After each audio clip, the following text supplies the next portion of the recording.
Yeah, I believe that Christ's suffering and the demonstration of the kind of physiologic stress that his human body was under is manifested in the Garden of Gethsemane, where it's described that he was sweating blood.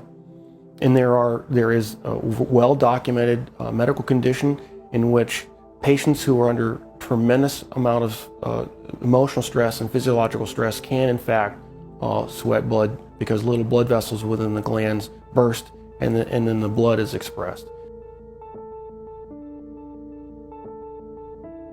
The scourge involved the use of a short whip with pieces of typically metal, sometimes bone, sometimes pieces of porcelain wrapped in these leather straps, which is then utilized to come across typically the back, the shoulders, the legs of the victim. The first few passes across a particular body part would tear through the skin, the fat, but eventually, once the outer layers were torn away, it would start getting in the muscle and the tendon. And of course, along the way, you're ripping through all the blood vessels that supply all those tissues. And so you're losing blood the whole time. The plant that was described actually had a very long thorn, not the little thorns that we would think from a rose bush. These were thorns that were typically 1.5 inches to 2 inches in length. The scalp is one of the most vascular portions of our bodies. It had a huge blood supply up there. So then having those thorns shoved down into down onto the bony plate would have gone through all the scalp, which in and of itself would have created a huge amount of blood loss. I've seen people actually bleed to death from just a scalp injury. So it's not a small injury to have, who knows, dozens of these things shoved into your scalp. And so that would have caused more blood loss.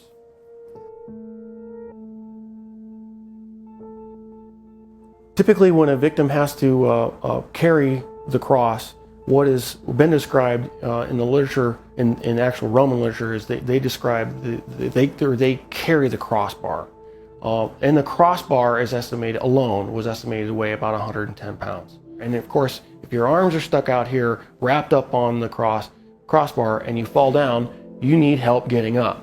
You just can't get up on your own, because there's no possible way without your arms to get up. So he would have needed help getting up. If he fell over, there's a good chance that he could have hit his chest, which then could account for the possibility of a cardiac injury.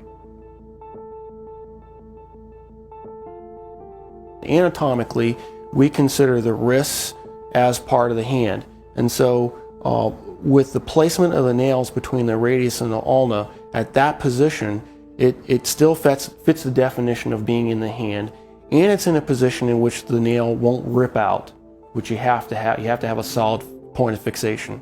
Another interesting point about the placement of that is the median nerve goes right straight through that particular portion of the wrist, and so there would have been either destruction of the nerve or impingement of the nerve that would have created a tremendous amount of pain, so that every time you try to take a breath, it'd be agonizing. You'd be pushing down on spiked feet, which of course hurt, and then you'd be hanging on spiked arms. And so you alternate from excruciating pain to excruciating pain every time you take a breath.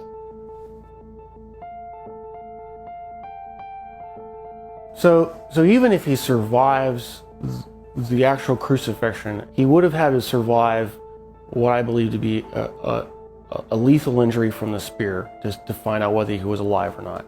What's described is the loss of water and blood, and that would entail either either a pleural effusion or pericardial effusion, and the blood would have come from either pulmonary artery, a pulmonary vein, the aorta or vena cava, or the heart itself.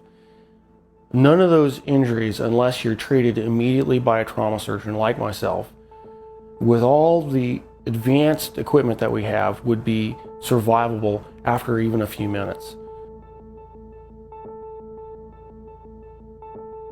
Christ, as the Son of God, could have survived anything. He chose to manifest himself as a human at that point in time and allowed himself to die. And being human at that point in time, he could not have survived this particular series of traumas. It's not possible. Christ as God could have survived anything they threw at him.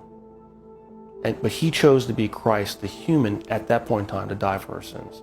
And that given that self-limitation of remaining to be human, he died.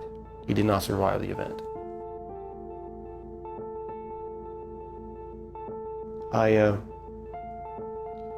I'm profoundly impacted by it. Because I realized the price that he paid was something I would never be willing to do for probably anybody. It's very difficult for me to even sing songs about the cross, even in worship, because I truly do understand what he paid, the price that he paid.